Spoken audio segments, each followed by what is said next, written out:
Hello बच्चों, let's read the question. Describe the following. Quarrying has become a major environmental concern. कि जो quarrying है वो एक बहुत बड़ा environmental concern है. सबसे पहले समझते हैं इसका मतलब होता है quarrying. When minerals are simply dug out from near the surface, the process is called quarrying. कि जो डग मतलब होता है खोदना, कि जब मिनरल को सिंपली डग आउट करा जाता है सरफेस के पास से तो उस प्रोसेस को बोला जाता है Kwaring. A very small dust particle that spread in the air around quarrying site cause air pollution and inhaling problems.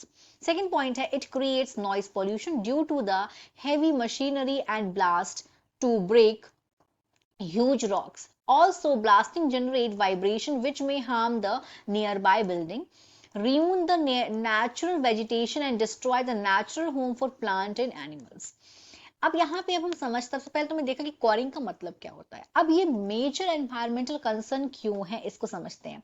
तो होता क्या है, जिस एरिया में क्वारिंग की जाती है तो बहुत छोटे छोटे डस्ट पार्टिकल जो है वो पूरे में फैल जाते हैं एयर में.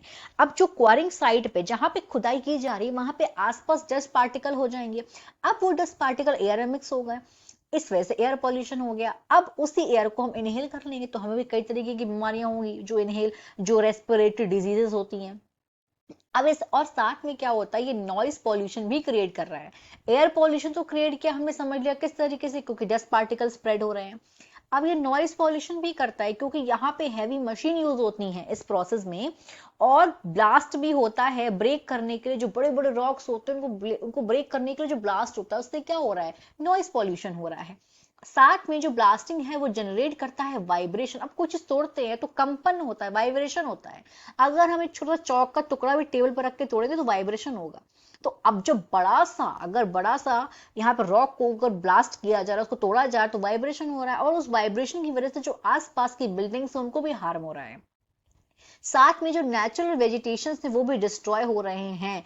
जो कि घर हैं प्लांट्स के, एनिमल्स के. मान लीजिए कहीं पर नेचुरल वेजिटेशन है, मतलब कोई पेड़ है वहां पे पेड़ वगैरह है, तो वहां पे अब जब क्वारिंग की प्रोसेस करी जाएगी तो पेड़ को हटाया जाएगा, और वो पेड़ है वो काफी सारे इंसेक्ट्स के, बर्ड के, एनिमल के हैबिटेट होगा. तो इस तरीके से हैबिटेट मतलब उनका घर होगा. वो घर का मतलब होता है हैबिटेट होना उनका. तो उस तरीके से उनका जो घर है वो तो डिस्ट्रॉय हो गया क्योंकि नेचुरल वेजिटेशन रूइन कर दिया हमने इस प्रोसेस के चलते.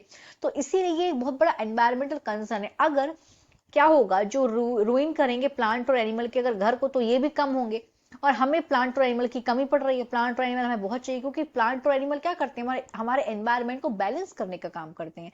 इसीलिए ये एक मेजर एनवायरमेंटल कंसर्न है. Hope you understood it well. All the best.